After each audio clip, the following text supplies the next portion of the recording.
He's okay. Yeah. So do a roll call. I think we've got a forum. Emily, you're here as alternate for Michelle. For Michelle, yeah. So, okay. With that, we can start on the agenda topics. Yeah, introductions and Okay, let's go around the table, intro. So I'll start off, Brian Nelson, Vice Chair, City Engineer with the City of San Luis.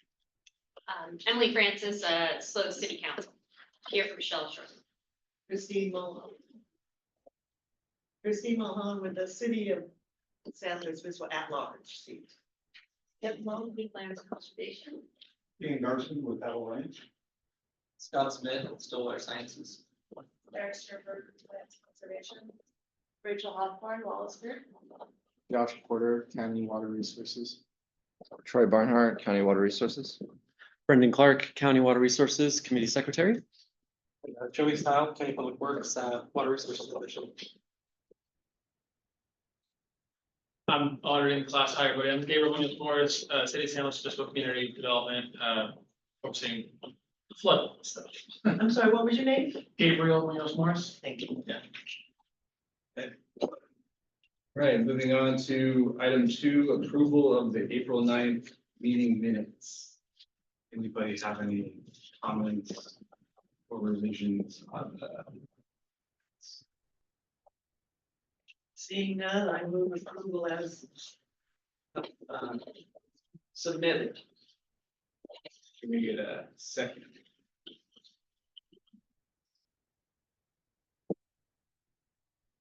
All in favor?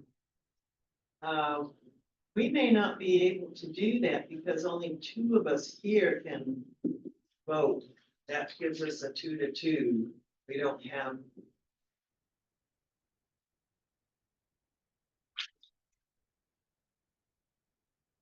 Emily wasn't here Oh, and Wayne's not I here. abstained. okay. Steph, would you abstain as well? Yeah. He wasn't here either. I think we have to put these off till next month. Yeah, that's fine. We will hold off on approval till the next meeting, be probably October. October, yeah, that's fine. Okay. With that on hold, let's move to item 3, receive and file district staff memorandum. Title updates to each work working hydrology model. All right, I believe we sent out the actual memorandum with the meeting agenda, but I think that may have been a little technical for some of you. But a little background on this, do you know the date of when we completed the Chapman Wheeler study? I want to say it was like March 23. I was gonna say 2.5 years ago. Yeah. Yeah. Early 23, we finished and released a final version of the East Fork study that was done in collaboration with Chapman Wheeler and county staff. And there we presented our results and the like of it, but there were some outstanding technical issues that we basically didn't have time and scope left to address in the model. There was an opportunity to address those issues because there is ongoing development in the area, including maybe some pedestrian improvements in the future. And we wanted to take that opportunity to make the technical tweaks to improve the accuracy of the modeling in the vicinity. So I want to just run through a couple of the key changes and how that affected the results from the report. At this time, other than that technical memorandum, we weren't planning on updating any of the contents of the report, but if there's strong feelings, we can release further or do an additional memo or something, but I hope that this will suffice for anybody's curiosity. So the 4 things on the cover are the changes to the terrain, or what underlies the model, the hydrology aspects, the actual flows that run through it, and then a couple of the areas of results that have changed. So this is a figure that shows the different sources of topographic data that we've incorporated in the updated version of the model. Previously, the model just utilized a FEMA LiDAR that was flown in 2018 with supplementary county surveys that were commissioned by the county as part of the study process, and some rough design drawings from the or design surfaces from the Buckley Road extension, and then very, very rough representations of the Avila Ranch mass grading. And so this represents an improvement on that because we've incorporated much more detailed data. We received LiDAR that was flown by Caltrans in process for much of the western area of the model extent after we had originally started development of this project or of the study that is more detailed than the FEMA LiDAR. So that's what makes the most of that west area in yellow. The Buckley Road extension and the county surveys in the vicinity of the western Buckley Road culvert over Tank Farm, that's in blue. And then in the upper right, we did receive the design grading for the northeastern portion, or the design rough grading for some of the northeastern portion of Avila Ranch, which has now been directly incorporated. And then finally, the purple that you see remains there. That is still the FEMA data, but that area is mostly unchanged. Wait. Sure, Could you believe, I do, yes. could you point out where Buckley Road is? Yes, sorry. So where- this is Buckley Road moving right here. And the blue you see is the extension, Buckley Road through to Higuera. This is the East Fork itself. This is Tank Farm Creek coming down here. Okay, so where's the Avila Ranch? So Avila Ranch is basically east of It's in that, Vachel here. It's this is the overall property. So this portion was captured during mass grading operations by Caltrans, the Caltrans LiDAR. Then this portion in the model is represented by design grading plans for this area. okay, then on the outside of the left side, is that Over here. where South Higuera is? Yes, South Higuera is down just on remember this model didn't cover that because that's Slow Creek that gets flooded there. But yes, this is Higuera over here. And that's the creek that comes down outside the yellow. there on the Correct, left, because this right? is only the east. Remember, this model only covered East Fork. It didn't simulate what was happening on Slow Creek. No problem. So this is what that looks like in probably our kind of the key area of that study. This is the Buckley extension. This is Vachel, Buckley heading west to east here. This is what the Avila Ranch grading was, how it was represented previously in the model. And this is the FEMA base LiDAR. This is what we're working with now. So if you can make it out, this is actually higher detail than what FEMA was using. And we've incorporated this, which is what Caltrans captured while the Avila Ranch mass grading was occurring in this vicinity in 2021, which is obviously much more representative than this. And yeah, so any questions on that?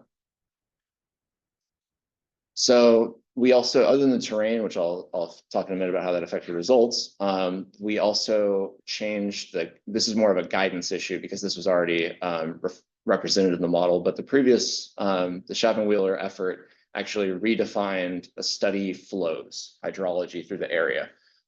They did an independent calibration to USGS gauges on Wasna and Lopez Creek to roughly calibrate the hydrology for this, rather than just using what we had previously determined were design flows in this area with the 2003 WMP effort. We basically more or less rejected that in these updates and instead have instructed anybody using the model for like development review and the like, or development evaluation to instead use the AMC3, which was like an enhanced, a version of the model with enhanced flows, because those flows are closer to the original 2003 WMP values.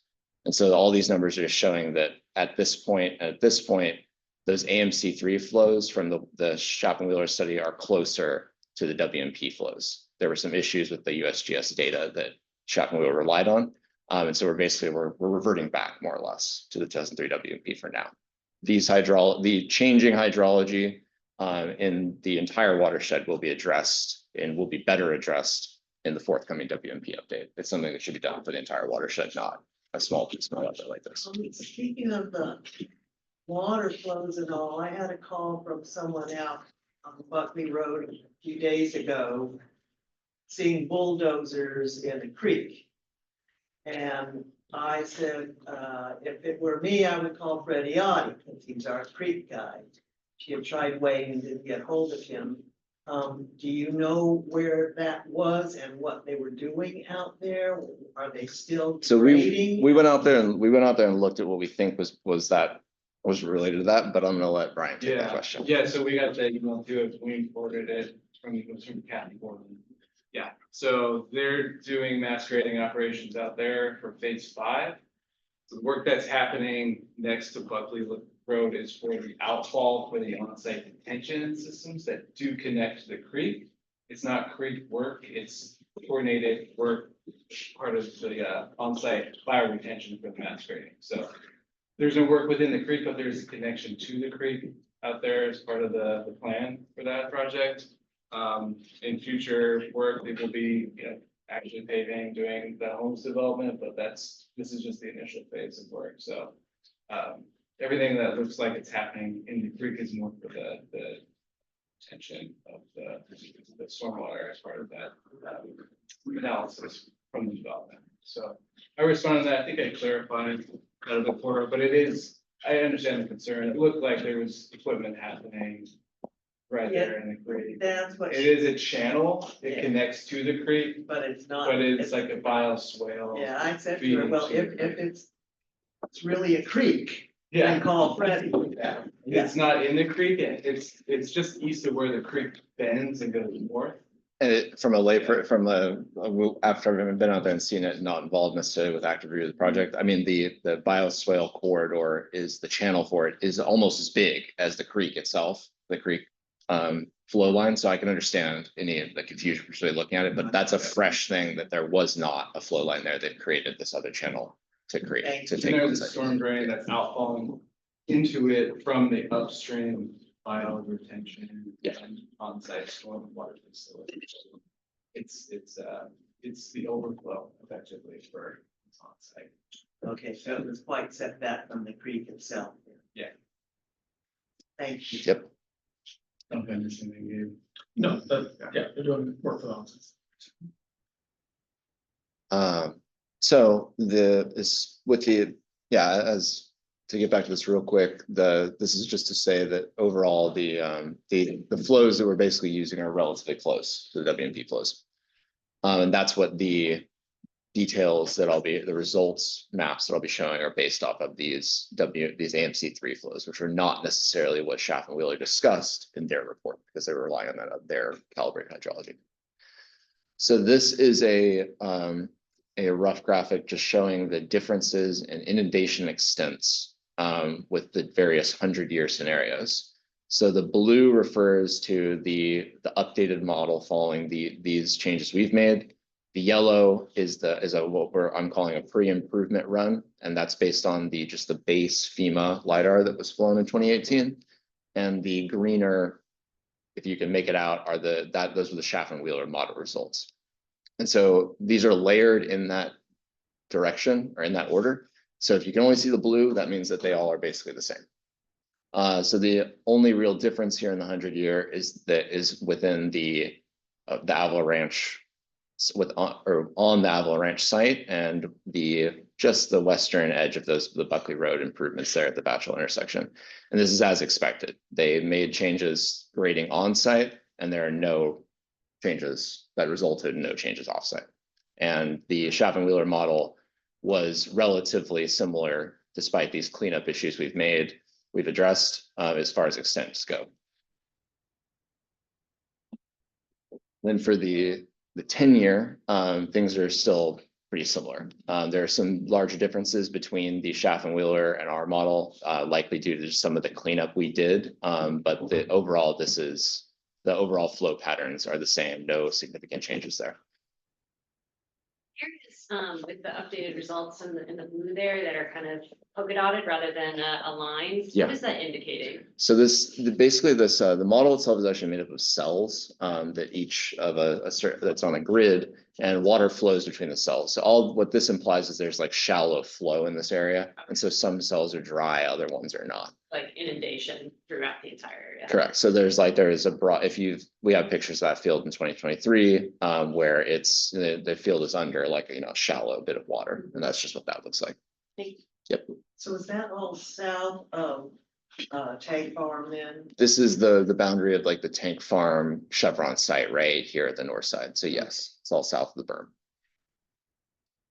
And then these are the differences in some of the results at Buckley Road. And this was kind of a point of personal curiosity for me. I wanted to see what the difference was once and the improvements that we felt we were getting with the Buckley Road extension here.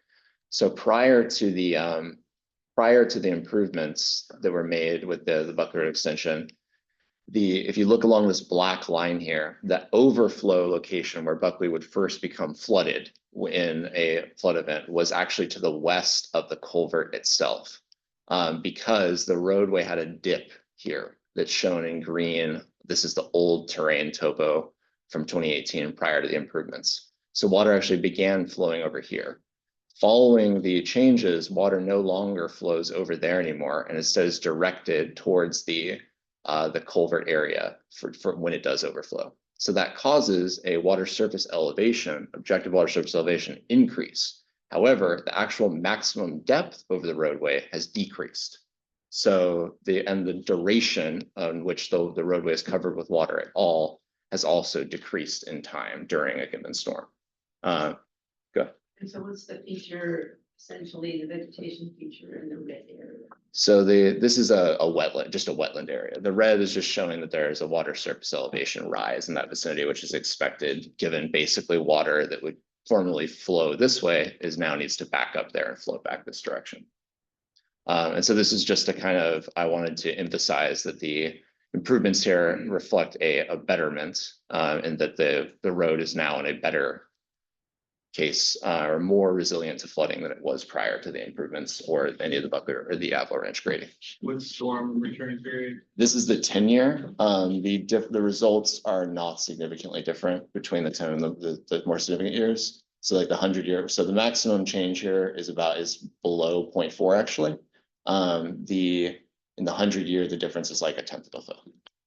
So it looks very similar across. We're like 4 to 5 inches.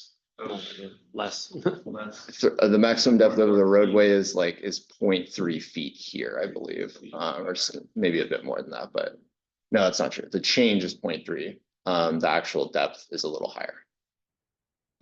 I can answer that for you later in the meeting after I get a chance to pull them up.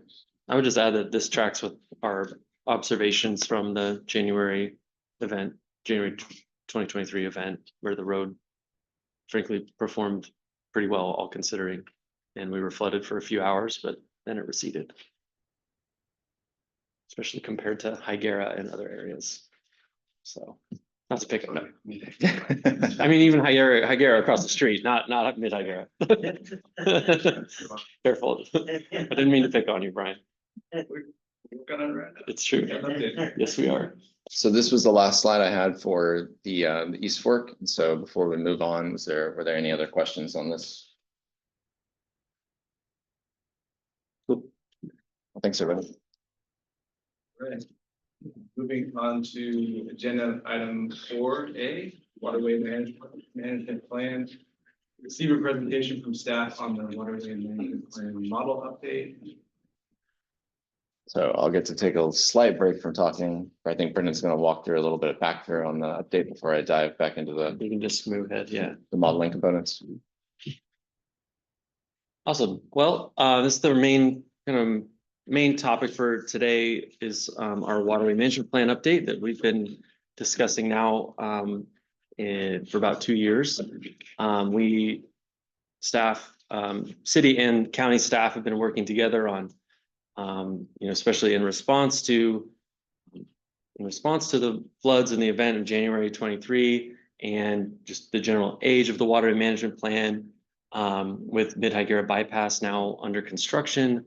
A lot of things have kind of came together for us as staff teams to be like, it's time to update this water management plan. It's reevaluate projects.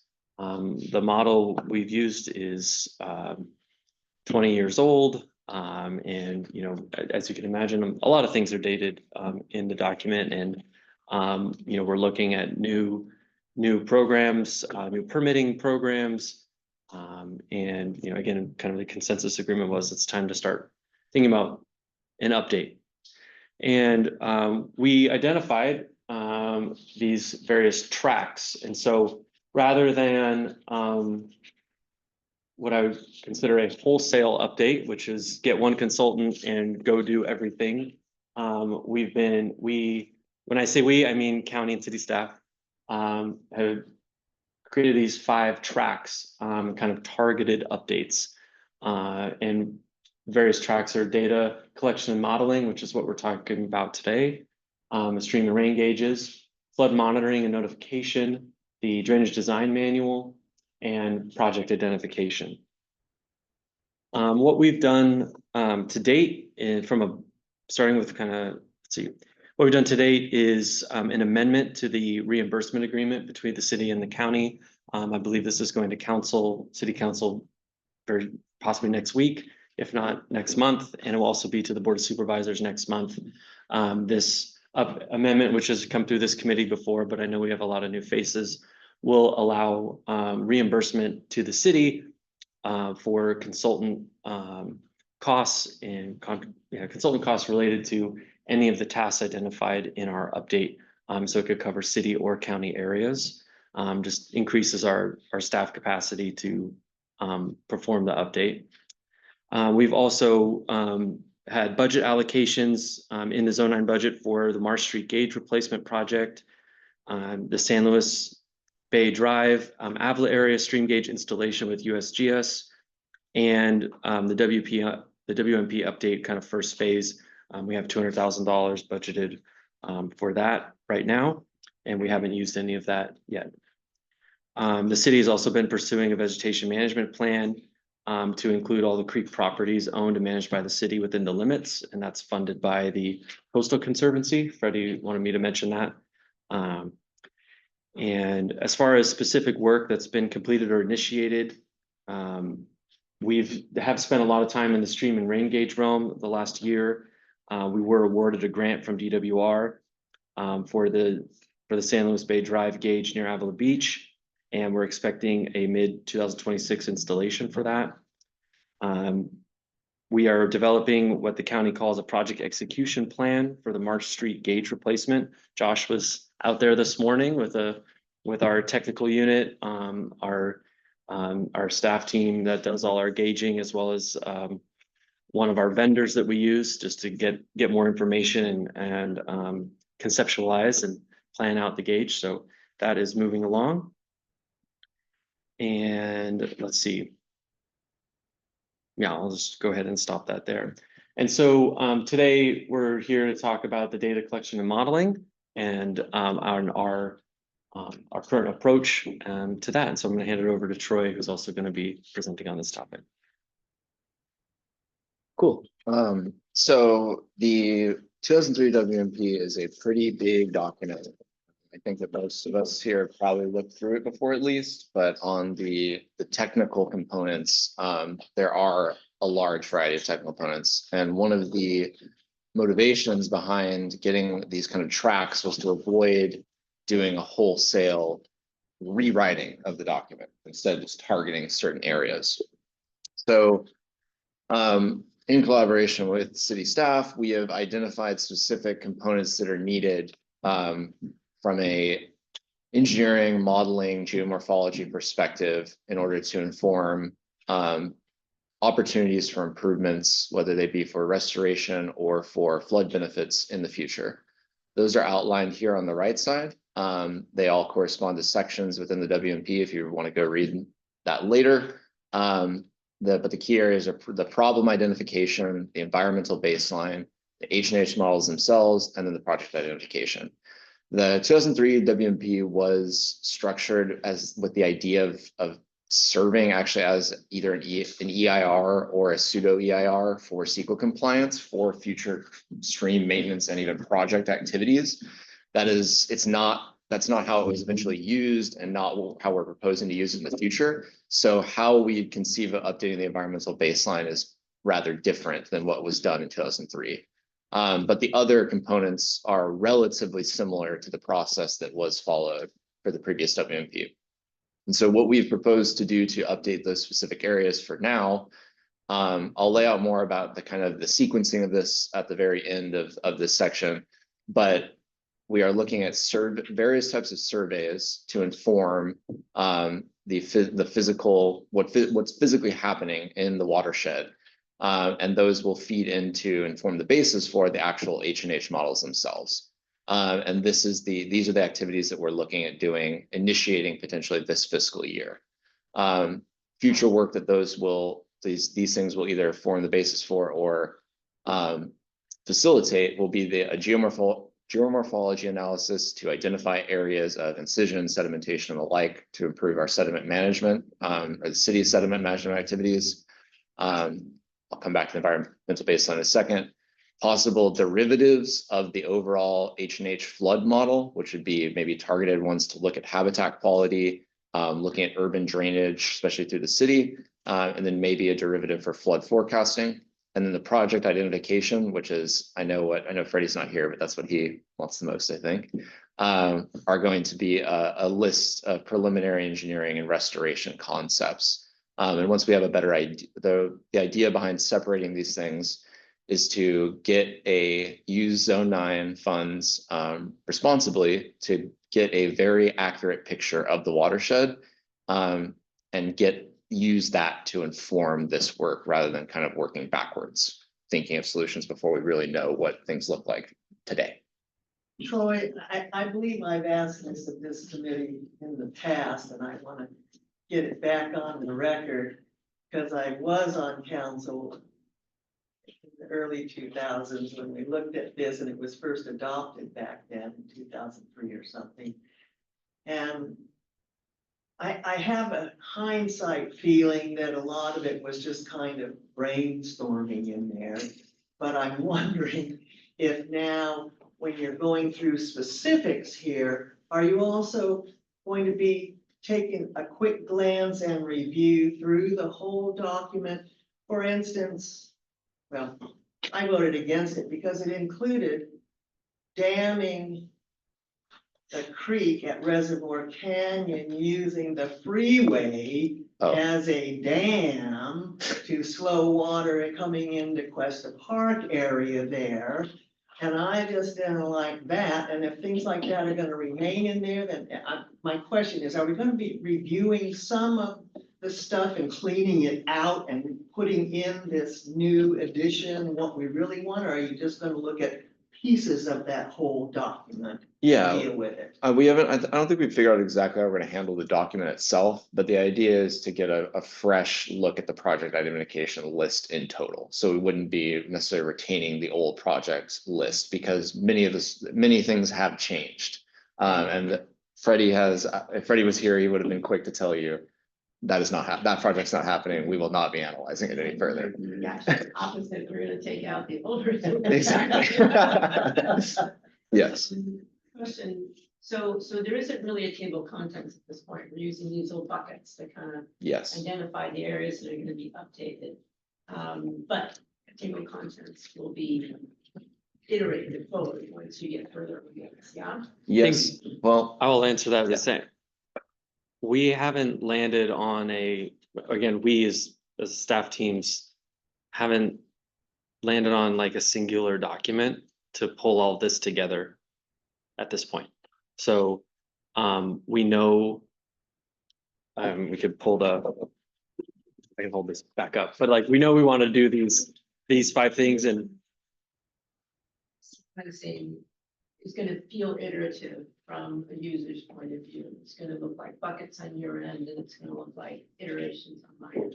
yeah, we'll have, there will be definitely some technical memos developed, especially like stream and rate engaged locations we want added to our network. How the project list gets delivered, is it a new document that gets adopted? I don't know. Is it another TM? Perhaps, and we haven't quite gotten to that yet, but we know we need this in order to get there. But as far as adopting a whole new plan itself, we haven't like come on a consensus to that. Like, is that actually what we need or not? not sure right now. But we can, I mean, this is how we've organized it so far. And like I said, I'll walk through the sequencing at the end. But if there's a way that we can more clearly communicate this in the future, definitely open to feedback. And then before we leave this, I do want to mention on the environmental baseline. So right now, as I mentioned, because the previous environmental baseline is very different than how we plan on using the document moving forward. But the city is doing work on this currently that honestly serves as similar to what was done in the environmental baseline in the 2003 document. I was hoping to have Freddie talk on that, so you'll have to hold on that. But that would only cover the areas within city jurisdiction. We would develop the need and or scoping for any of the county areas following some of these the previous steps we've laid out here. So I'm going to run through talk about these areas that we proposed for the upcoming fiscal year or two, the surveys, and then the initial phases of the flood modeling. So an overview of the information that we need from a survey perspective to build a good watershed model. There's 3 key things we need, and this is a snippet from the east portion of the East Fork model to illustrate what I'm talking about. This is what that vicinity looks like. This is the Buckley Road Bridge over East Fork itself. The airport is up to the northeast here. And the 3 things that really go into this fundamentally are the topographic terrain data, which we discussed a little bit earlier in the meeting, the structures, which you can see represented there, which refer to hydraulic structures like bridges and culverts, and then the hydraulic roughness, which is something that has been, I think sometimes it's glazed over a bit or left to engineering judgment, and something we're trying to be more scientific about moving forward. And What so is roughness then? we will, You're gonna get there. I'll get there. I'll get there. Yeah, let's talk about the other parts first. We'll take you to school in a few minutes Yeah. here. So as far as terrain data, data we do have now, the 2003 WMP model, as outlined in this section, or as described in this section of that document, used 2 different LiDAR surveys. One was and LiDAR refers to laser derived measurements that are beamed from usually a plane or a drone that measure the distance and the elevation at various points. It scans a point cloud of the area, and then you can build a model of the actual Earth from that, or the Earth surface from that. So those at the time used a relative of what we today would consider a rougher spacing. The points that the laser beamed down were 2 meters apart, and they built a 5-meter grid from that of terrain. And then in channel, they subsequently flew a second survey that had 1 meter point spacing. And unfortunately, the document didn't specify what the derived terrain was, but I'd have to guess it's probably a 2 meter, which is again, relatively coarse for a purpose like this. In 2018, FEMA USGS flew LiDAR of the entire, like a large portion of the county. It was used as the basis for the FEMA remapping of Lower Slow Creek. And that is much more high detail than what was used in the 2003 WMP model. The point spacing was roughly 1 foot, and the terrain they built from it was 3 feet, which is pretty good for overland areas. So we have a decent topo, or a good topo even, for the overall watershed itself, but that doesn't necessarily capture this level of detail we'd like to have for work like looking at incision in like low flow channels and the like, because you can imagine that a 3-foot cell, the change in channel might be happening on a scale of 1 foot rather than 3 feet. So that'd be missed, something like this. Looking at creating new mapping for the entire watershed. One slide, give me 1 second. So what we're proposing to do, no, you're good. So what we're proposing to do at minimum is to do high detail surveying in the primary channels throughout the watershed. That's what I view as the minimum need for the level of detail that I think that we want. And you can refer to the figures in the WMP for an idea of that. It was too hard to bring it into the presentation here, but that's basically the main portions of Slow Creek up through at least Highway 101, all the way down to Avila itself, and then East Fork up through the airport and Perfumo up at least beyond the city limit.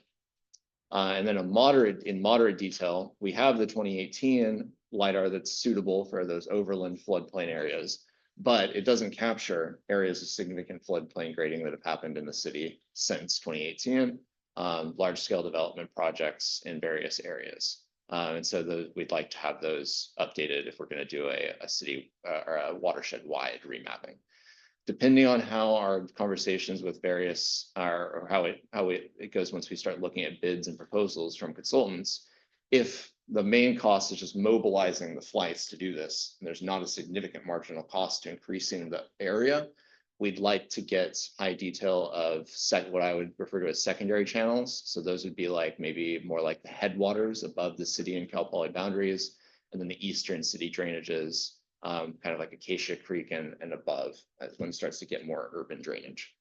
And then in theory, we could fly the entire watershed again if it's not a significant increase in cost over what we're looking at otherwise for the moderate detail 1 to 3 foot mapping. And finally, that last note is that LiDAR generally, there are some sensors that can penetrate water, but generally it does not penetrate the water surface. So we have areas of Slow Creek, like through current Mid-Hagera that's not dewatered, they do actually have, a foot or more of water. You would need a supplementary survey using a different sensor or even manual surveying to capture the low flow channels in that area. Yeah, and like all through from 101 to Avila. Yes. Yeah. Okay, so now any questions on the topo? Cool. Okay. And so then the next portion are structures. So you can see this is what the topo data looks like once it's flown. Generally what this would be referred to as a hydro flattened DEM, and that's where you see the bridge is just cut out entirely.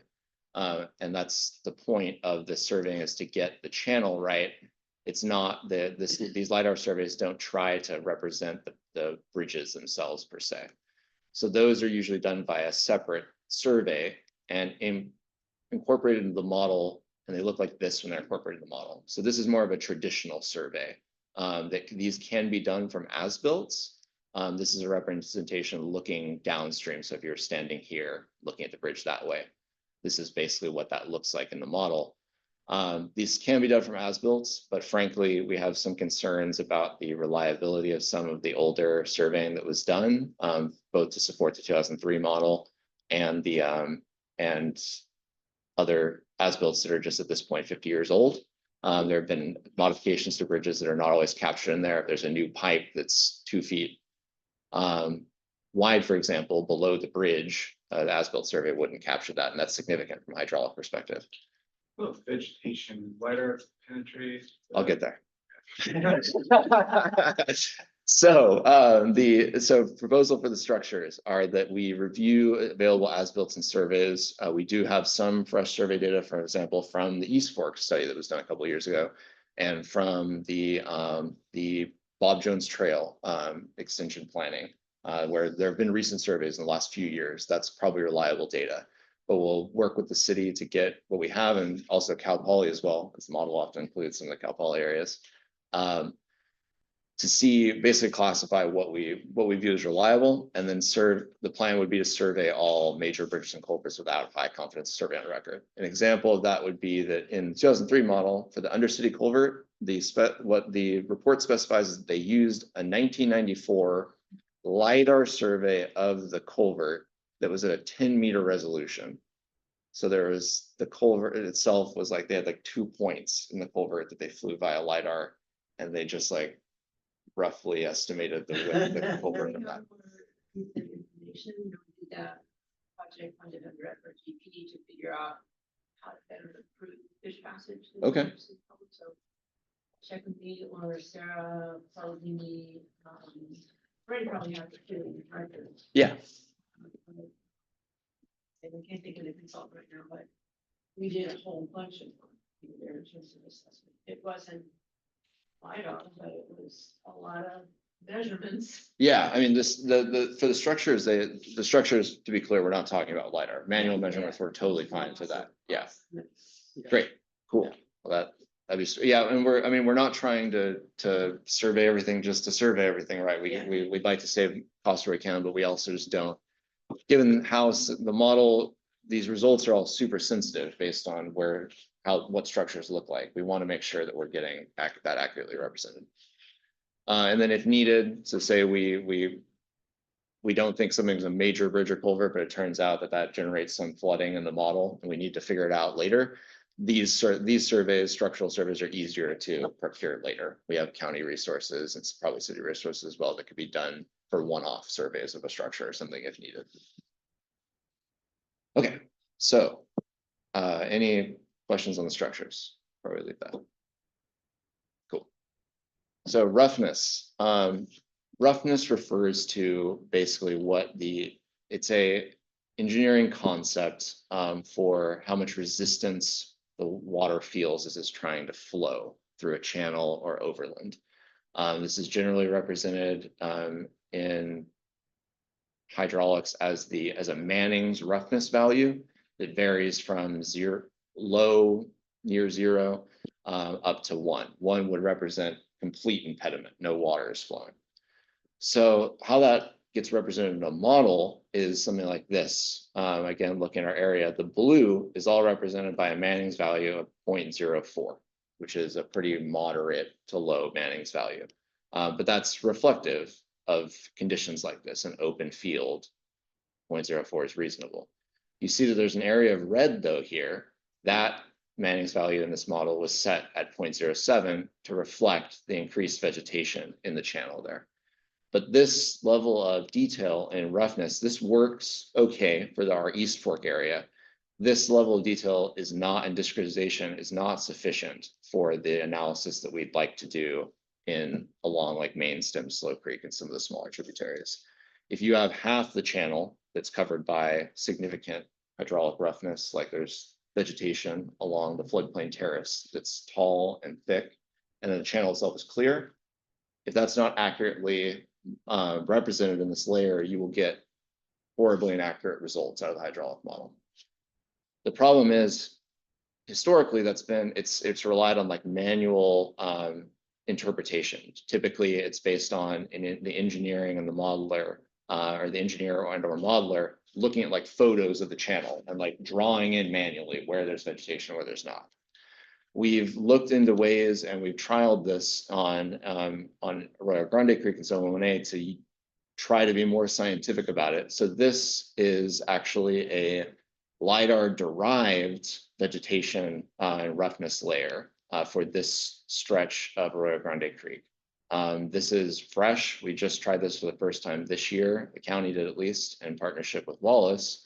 But they used LiDAR to classify the different types of vegetation, did engineering review to determine appropriate roughness of those areas.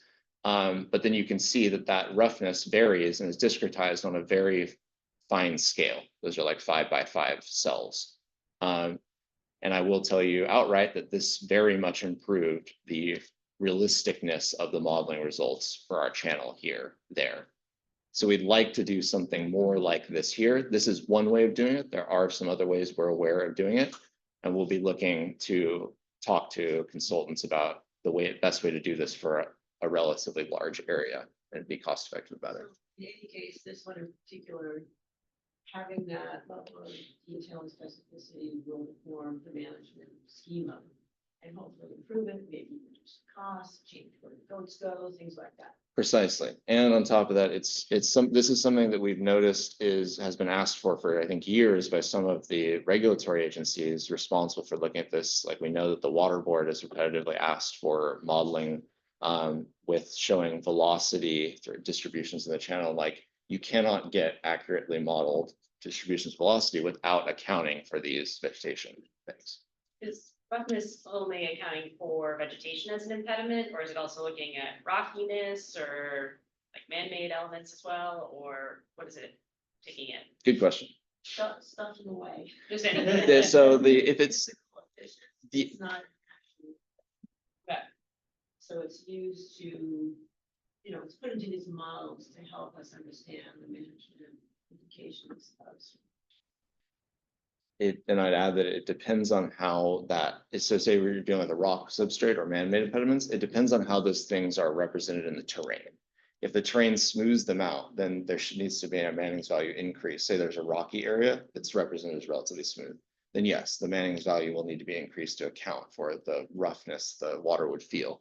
But if those rocks are shown in the terrain, there's no need to necessarily increase the Manning's value.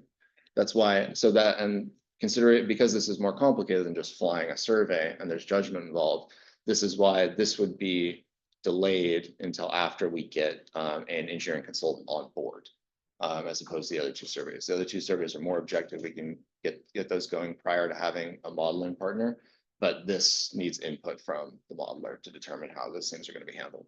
Perhaps a silly question, but does roughness, like, potentially it's slowing water in some areas, but could it also be areas where it's becoming like more rapids or that type of thing? Are those different ends of the Manning's value, or are those potentially on the same if they're both creating impediments? It's both, actually. Okay. So it's what this allows, so like taking this for example, you see that if you can make it out, there's like a low flow channel in the middle here, that's mostly in blue. And then there are these areas you see there's terrain differences in the channel here. And then there's the roughness layer that's overlaid on top of that. And so the model takes all of that into account to predict where exactly the most water will be flowing in the channel. And so it's important for determining areas where, like, yeah, there might basically, like, these conditions like this can, if you have a large area of roughness here, you can basically create like a jet in the center here that does like cause erosion problems. So yes, but it all comes together if done correctly. Move sediment out quickly if you want that to be done too. And collects it in other areas. It's got to go somewhere, right?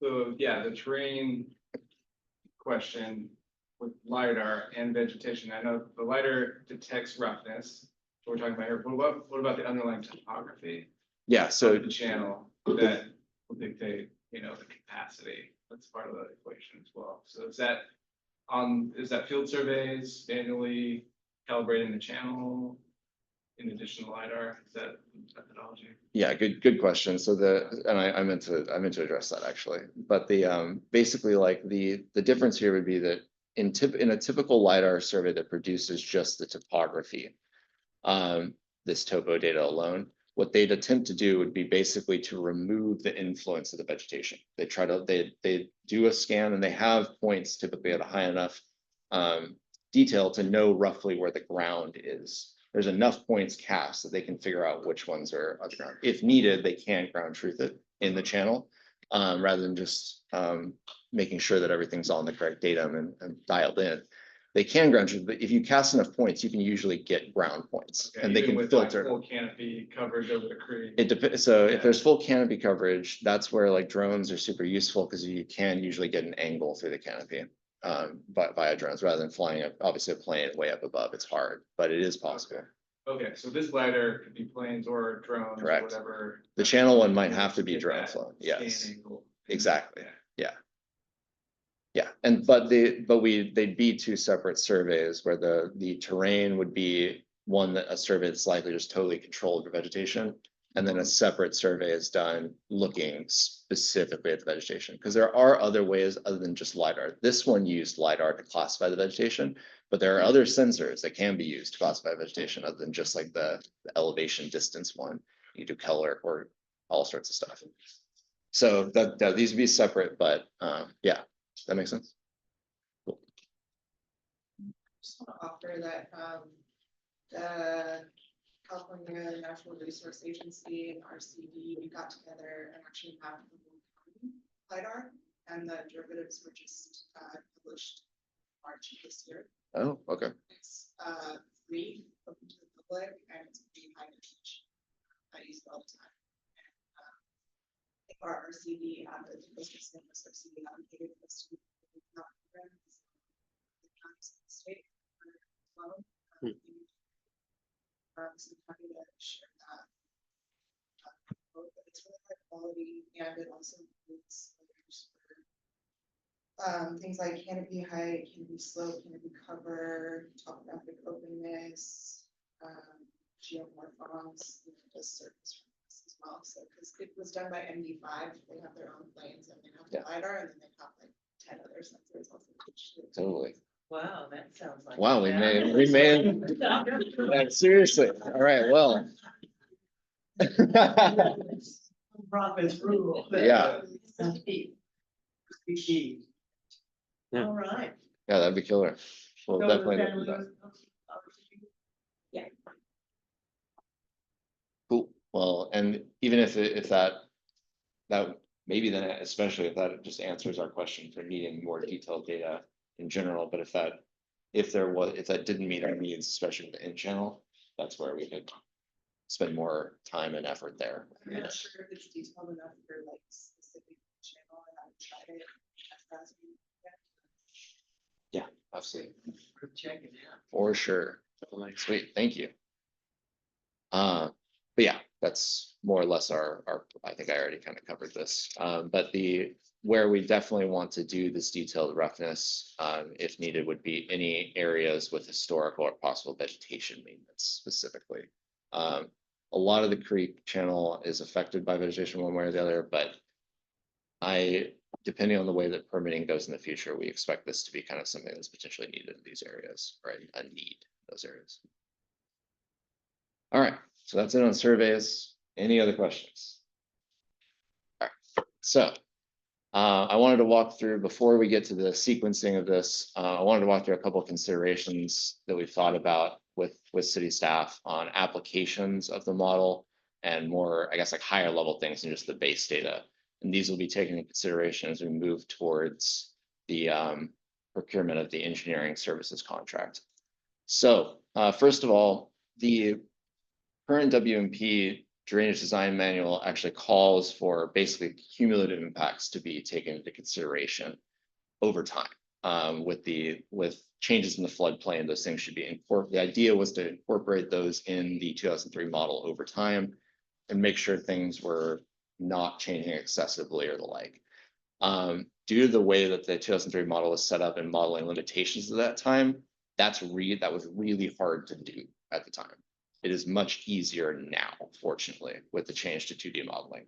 Now, when we have projects like this, I just pulled this up because we have the example from East Fork, but really it was as simple, getting the avalanche data set into this model was as simple as layering a design LiDAR or an as-built LiDAR surface, or even the design grading plan straight into the model. It's very seamless. It is not time intensive.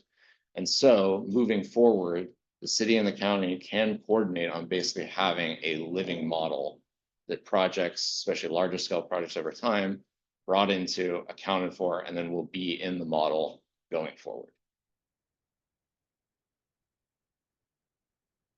And that kind of brings us to the state of the models in the watershed. The right side of the screen it's a portion of the watershed that has FEMA flood zones associated with it. That's what the area is shown in blue. And I wanted to note that right now, as far as the FEMA floodplain maps, which are how I think that's how the public engages in information like this most frequently, is when they have to go get flood insurance, which is what these maps define the need for. Currently, we now have 3 effective regulatory models as far as FEMA is concerned, and really a 4th, because we have the WMP model that doesn't exactly square up nicely with FEMA's models. So in the yellow, there's a 1970s era model that FEMA used to define the mapping that I believe the city still has to refer to from time to time for major projects. In green, we have the East Fork model that was used to refine FEMA's proposal to update the East Fork area and roughly that vicinity. And then in red, we have the brand new FEMA model that was cooked up separate from our 2003 WMP model. And overall, that doesn't actually define any of the FEMA mapping. It wasn't used to change any of the FEMA mapping at the time.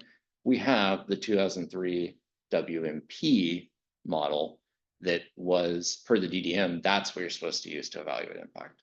So none of this really reconciles well, and really at any given place that you're developing the watershed, if you were in the floodplain, that is, you're actually maybe supposed to look at things in 2 separate models, the FEMA model as well as the WMP model, depending on how the city or the county does that review. It is a pain in the butt. So the hope would be that we could actually unify everything under one watershed model. The problem, and honestly, the biggest challenge to that is that that's going to involve changing the flood zones. A lot of the flood zones in the city date to the 70s. And that is a highly political process, or it can be political, that because you will have people brought in and brought out of the mapped floodplain, which is all the layperson tends to care about, is whether they're in or over the. It's not an assessment issue from a local perspective. It's the requirement to get flood insurance and the implications for the property values. Yeah. So because that process is, will to be determined, and even the degree of change from the current mapping is to be determined. The idea would be to have this model be, as much as we possibly can, develop it compatible with FEMA requirements, so that if we wanted to initiate this either on the county or city side or both, we could in the future. It would make things a lot cleaner for development review, I promise that. So any questions on that? All right, well, finally, this is our proposed execution plan for carrying out the things that I've been talking about here for a few minutes. In this fiscal year, we'd like to finalize the scope of the items that we've talked here, particularly the surveys, but we'd also like to begin initiating the discussion with engineering consultants, depending on how specifically the engineering consultants, how that is scoped. We do view that as likely to probably go through an RFP process, either for being over $200,000 or just a requirement of our purchasing department to ensure cost effectiveness. But the surveys may or may not, especially if those are provided by different firms. But we'd like to get the surveys, the topographic and structure surveys underway this fiscal year if we can, and to get an engineering consultant on board, if possible, to begin evaluating the model feasibility. Actually, okay, sorry, I was gonna say, I feel like I skipped something. So when I say evaluate model feasibility, there is one component I neglected to mention here, and that's the rain on grid. Historically, and including our East Fork model, the way that these models are structured, water pours in at the top of the model and drains through the model. So there's actually another hydrologic model that's used to determine these flow values that come in through the modeled area. However, the way that things are advancing these days is rather than use empirical hydrology to come up with those, you can actually just model everything, the entire watershed process from rain falling to generation of a flood, all in the same model. And that's where, honestly, I'd like to go if it's feasible. The problem is it still can be problematic as far as the computational power required. We might be able to do it, but it might take 24 hours to run the model, which would be kind of a pain. So we'd like to have our engineering partner evaluate the feasibility of this and determine. There are some approaches like what was done here. This is an example of what we did as part of a preliminary study for a sheriff's substation in Napomo. And this is Old Town Napomo, represented in a different model. And what they did here is they did a rain on grid of the entire watershed and then shrunk that down and poured most of it in here to compress the computation times of the area we actually cared about. So there are some different things we can do, and we'd like to explore that with a consultant before launching into the full effort. Tangent. Sure. Are any consultants using AI to speed up dwelling time and process? I'm not aware of many applications for AI in this. The FEMA did previously use some, I don't know if it was AI, but a kind of an algorithmic way to approach generating hydraulic models for various watersheds in the county. But this is still at the state where a lot of this stuff just has to be done by manual engineering. But I'm personally not aware of any yet. Is there a FEMA office in our county? Not in our county. There's FEMA does regional offices. So the nearest one is they're situated up in Oakland. That's FEMA Region 9. We're in Region 9. Yeah. So, okay. Okay. So that's our proposed execution plan is to get those underway this year and use the derived survey data and get a clear idea on where we want to go with the model to implement an update to the hydrology that will then feed into the hydraulic side of the model. And the hope would be that potentially by the end of fiscal year 27, we may even have a full new watershed scale flood model to work with this.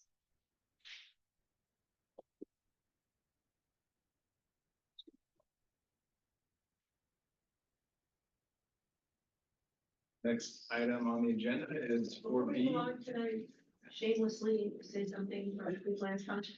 Absolutely. We know you have. Yes. Leslie, and some of you know, we're finishing up the Obispo Creek resiliency and wilding process. We'll be having some rollouts this fall, and a lot of the stillwater work will be in that process. And we hope to eventually start looking at where these two come together. We met with the WMP process, it's been almost 3 years ago, I think, when Lucia and Freddie and you and Alex and I met. And so just kind of keep that in the back of your mind, that stuff in the projects, you know, pre-mitigation kind of things, might fit within the project scopes as they roll out the data that comes out of this process. Done. Yes. I know we'd like to have you here or someone from Creeklands to present on the action plan when it's ready to be presented on. You all have each other party. Well, both, you know.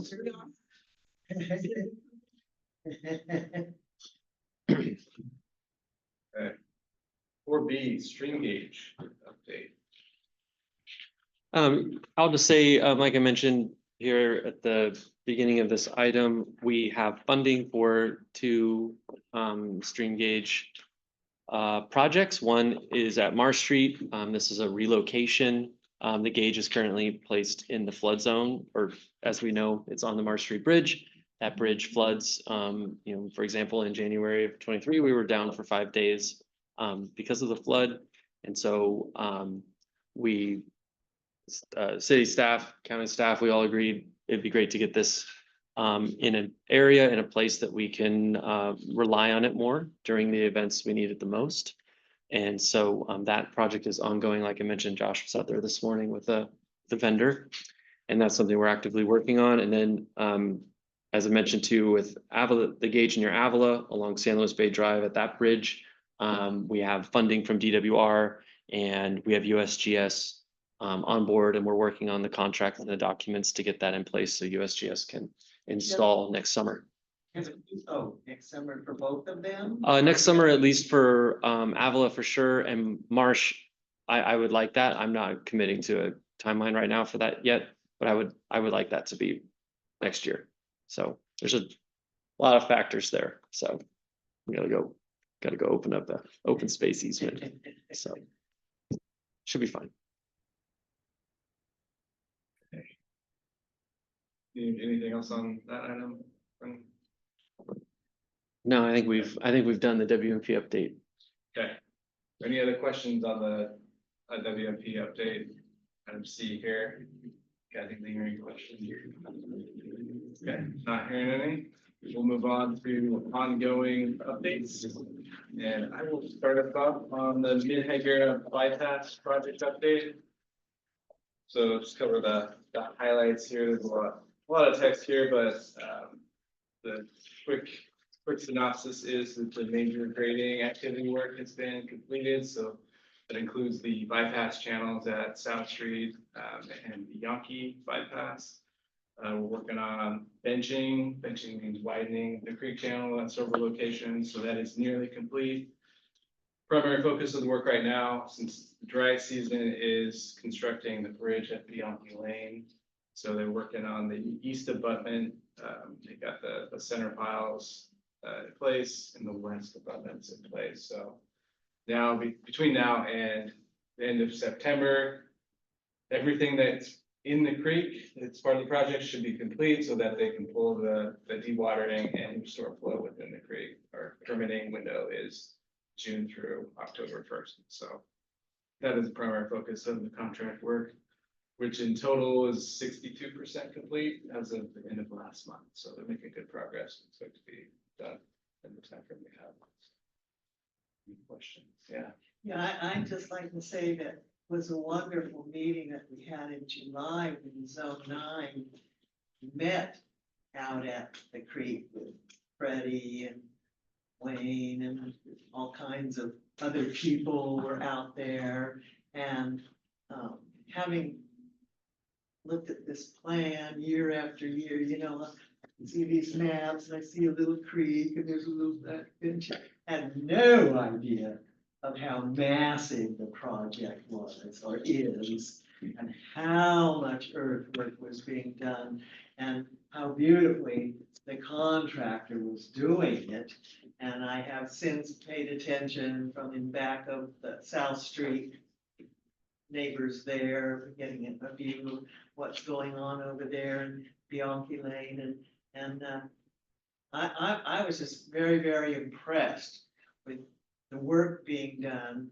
I know years ago when city was looking at the next to Napomo Street and the creek between Napomo and what was it, Broad Street or something there, redoing that area. And there were some people in the community who were up in arms about doing anything in the creek, and Freddie and all of the other people involved here in the city have figured out how to do it right, in my opinion.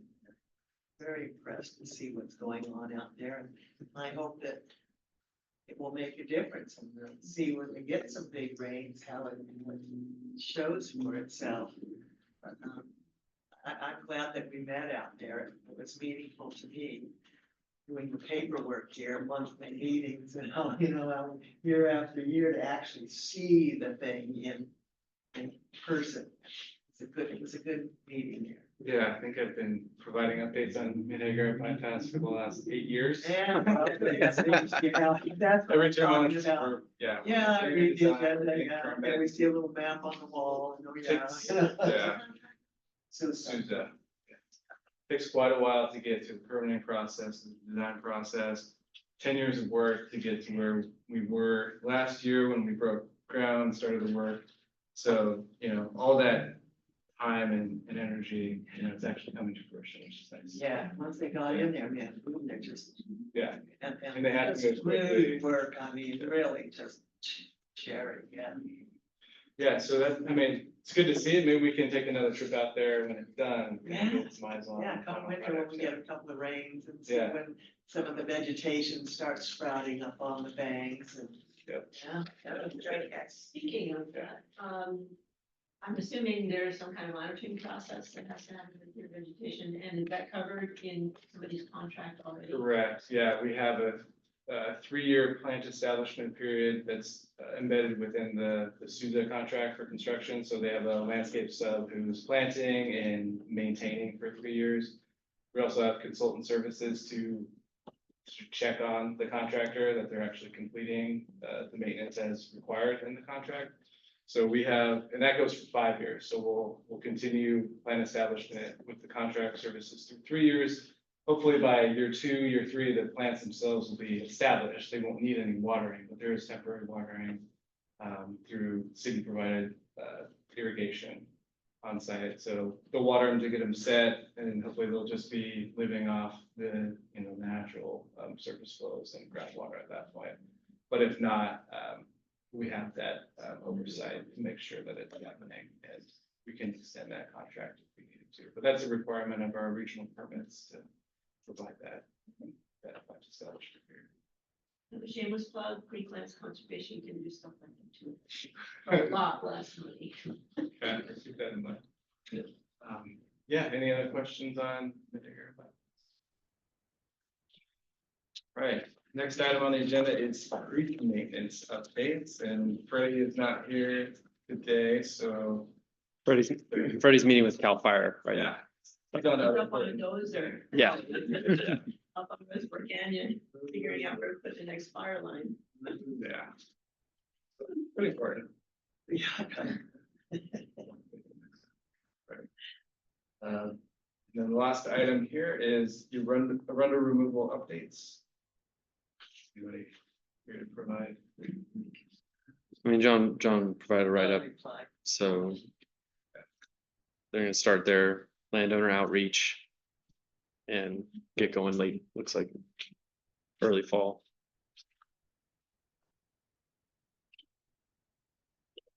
Moving on to public comment. Public comments for items not on the agenda.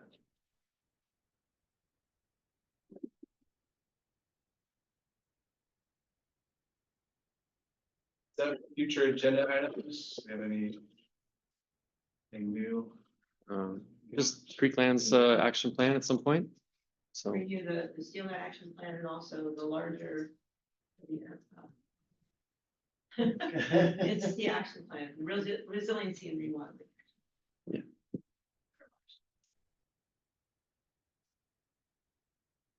With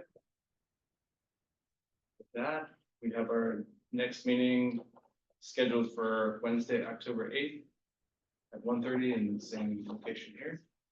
I think that, that's it for the meeting. Yep. Meeting adjourned. good job, Brian.